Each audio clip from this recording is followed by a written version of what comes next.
Hello everybody, I'm George and you're watching ThyArtNoise. Our guest for today is Einar from Leprous. Hello Einar, it's nice to have you here. Hello, it's very, very nice to be here. Einar, you're playing a sold-out show tonight in Romania. How does it feel for you to go up on stage? So the thing is, like, you work for all these years Yes. to achieve, like, we built very, very slowly with Leprous. And once you kind of are there that you live from doing this, Yes. I appreciate it a lot, but like, there's no like massive excitement anymore that it was when you were younger in a way. Yeah. But that's kind of, doesn't mean that I appreciate it any less. And honestly, like, going on stage is good to not be too excited, because then you tend to overdo it a bit or to exaggerate or to lose your voice. So it's actually good to be a bit calm, and so that's so we just like we stay kind of a bit professional in that sense. Yes. We think about how to do the show as good as possible, and yeah, that's it. But looking back on your career, what's the most important thing you've learned in all these years? So what we have learned is patience and persistence, I think. Yes. And there is, like, for us starting like as a prog metal band from Norway, it's not Yes. really a very likely way of making a living. So Right. we've just learned that, like, if you really want something and you have a certain talent to it, you just need to constantly polish and fix and analyze, but still do it with a kind of a soft and a motivating voice, and then it's just patience and persistence and the will to kind of do what is necessary.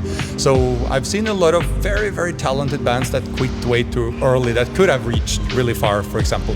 So yeah, I am trying to avoid all the American cliches in you just gotta stay strong and not give up.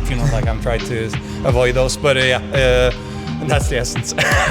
Okay, that's really nice, and it brings me to that in all of these years, for example, 2019, you became the main lyricist of Leprous, and I was wondering how that felt for you at first. I know you mentioned in many interviews that it was quite hard for you, since you are more of a composer than a writer. Yeah, like, the thing is, like, I thought it was different than what it is. I thought I needed to be like a great author or whatever to write lyrics, but no, you just need to have a story and you need to tell it.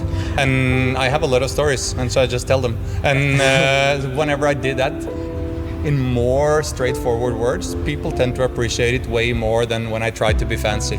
Okay, but when it comes to these stories that you're telling in your music, is it suffering that you think about, or happiness, or both? So, like, I wouldn't say that our music gives a very good picture of who I am as a person. Like, yeah, I have some melancholy in me, but it's just a small part. I'm generally a quite, like, happy person, at least these days. And the core from when I was a kid and youth, and so I was always very happy and enthusiastic. And then I got into some melancholic periods, but that was more like something that was an exception rather than something I am. But I always love to express myself through melancholy. Yes. And I always analyze myself, and I analyze my mental states, and I try to work with it, try to get better with things. So that's why, like, yeah, there are some albums where I was in very dark places, like Pitfalls, for example, and also kind of a bit on Aphelion, still kind of getting out of it. But in general, like, I am quite a jolly person, and people think that I'm very serious, and I'm not at all. I'm more serious in this context of Leprous, because I'm kind of the band leader and I have a lot of responsibility and stuff, so I tend to turn a bit more serious in that context. Yeah. But when I'm home, I'm almost never serious. It's always just like bullshit and nonsense the whole day. So that's like I have different aspects of me, but yeah, I'm a very emotional person, and I like to write about how it is to be in some of these emotions, how it is to get out from some of these emotions, how it is to get back inside in those. So a lot of it is, and some of it can be just stories from earlier in my life, and And yeah. Which brings me to your solo work. I listened to Medulla and I studied its visuals and its sound. And compared to 16, your previous album, to me it feels like the pace at first is a little bit darker. Yeah. Does it completely darker? Does it resemble who you are right now? No, like the thing is, this I've said many times before, but when you are in a happy place, which I am now, and have been for a while, it's much easier to go into a dark tunnel because then you bring a big light with you, and suddenly it's not scary. It can even be beautiful when you look at what is inside there. So, like, I intentionally go into that darkness and I enjoy it. And the album is sometimes very dark, sometimes very peaceful. Like I have some very peaceful songs on that album as well. So, but in general, I would say it's a bit more. Like, of course, the singles are a bit more focused, but the album is a bit more far out there than Leprous these days. Leprous is very focused. Yes. And would you say that on your solo work, do you value, for example, in your videos, do you value visual storytelling more now than you did, let's say, 20 years ago? Yeah, probably I do, but it's just like, to me, like my focus works in a certain way that now this is what I focus on, and then I move my focus to the next, and now it's time for the music video, then it's time for this. So it's just like, I just do things one at a time. So once I'm in that music video world, I focus a lot on that. So, but like, the Medulla one is just kind of a only me, one location type of video. Yes. And so it's a kind of bit minimalistic compared to some others that I've done before.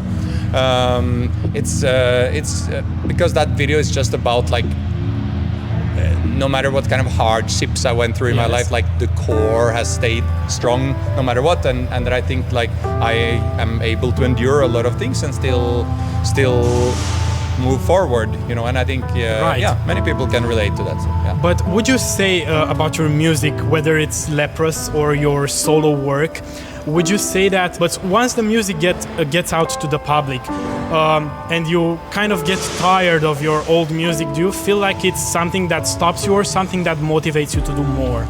Yeah, I get very motivated to do more, like because I get very easily tired of the music. Yes. And that's why we in Leprous, for example, we changed up the set list every single night.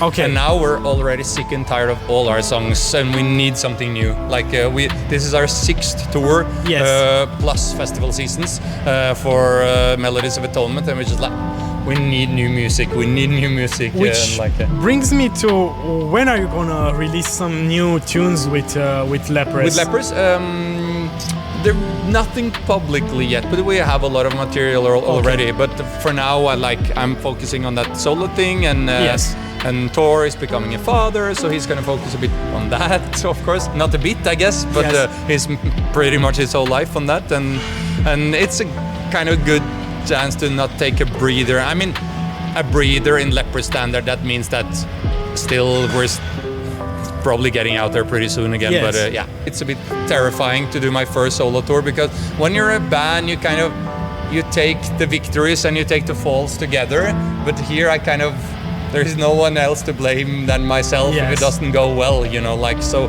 it is a bit terrifying, both like seeing like, oh, it didn't sell any tickets, and that, or if like I lose a lot of money and stuff. But I think it's gonna be fine. It's already looking kind of promising, and I didn't even release anything yet, so or accepted a couple of singles. So so hopefully I can come here to Romania at some point as well. What I'm wondering is, when it comes again to your solo work, and when you encounter hardships in your music or in your daily life, I guess sometimes as a musician your ego, as they say, might get hurt or stuff like that. How do you manage to keep yourself focused on your work and not let other things get to your head? That is just basically a lot of mental training and psychology, Yes. I guess, and it's a bit universal, like filtering out uncontrollable things, and there will be a lot of annoying. Like when it comes to musicians that I have around me, like Yes. everyone is great. Honestly, I don't have any problem with anyone in general. Like Yes. there can be rare cases here and there when you live upon each other for like 30 days where there can be a bit of, but it's super rare. Both for Leprous and the solo project, Yes. we all prefer to be around nice people. So we try always to let ego come second and musical vision comes first. And so, but when it comes to not getting too involved with people's opinions, with people saying bad things, or it's just realizing that it doesn't affect my life, because it doesn't. Like there are very few things that we get offended by or we feel bad about that actually affects our life. Most Yes. of it just affects our life because we let it, and if we just leave it there, it doesn't affect our life at all. So, but it's hard, especially for an emotionally driven person like me. Yeah. For a more rationally driven, logically driven person, it's easier. But for me, I had to really learn how my brain works, how my amygdala works, and how to kind of not feed into any impulse I Yes. have to. I'm wondering, what do you think about AI music, and how will it affect our creativity and our human minds? Yeah. What do you feel about that? I'm a bit split. I'm a bit torn with it. Like, firstly, like, I don't want to be one of these boomers that are like, no AI music and blah blah blah. But and one part of me is just like, it's a bit scared by it. Yes. But another part of me is just like quite confident that I can come up with something more original than AI. I think it can filter out a lot of music, like let's say just one hit song, like one EDM song that can have like 100 different producers on the same song. Might as well just put AI to do it, honestly. And not in terms of course, these are people who needs to earn money, etc., etc. So of course, I don't want people to lose their jobs. I don't want people Yes. to. But like from a purely artistic point of view, I don't think it's gonna make any difference for certain type of music, because a lot of it is so filtered through so many opinions and so things that it kind of lost all its soul anyway. It's too perfected. It's too rational, it's too like calculated, and that's what AI is amazing with, calculating. So I think the way to beat AI is just to not do that, basically. Okay. So like keep and, creating. yeah, and there will always be I don't like live music, for example. I don't think AI is gonna come and do that anytime soon. Yeah. People to buy tickets for it, to be honest, to have robots playing, maybe as a gimmick with a few occasions, but in general that's not gonna take over. You Yes. know, people are still gonna come and watch AC/DC when they play live, or like so I think it just puts a bit more pressure on people, which I think kind of is a good thing, because it became a bit too easy to make nice things already. Okay. Everyone has access to everything at home. You don't need to go into studio. You don't need to, like, back in the days, people isolated themselves completely from the world, went into a studio for months, and then they came out with something unique, and that's why things were more unique, because it was kind of less influenced by everything. Was it the case for you as well to isolate yourself when you were creating back when Leprous was starting? No, because I just came around the internet. Okay. Internet was already a thing when I was there. Of course, like, it was a bit more tricky to record in the beginning, but honestly, we did nothing relevant for the first like 8 years Yes. of the band. So it was only on our first album and first tours that we started like doing things, you know. So I think like it's isolate. You don't need to. You can just isolate yourself mentally. You don't need to go into the forest, or you can just like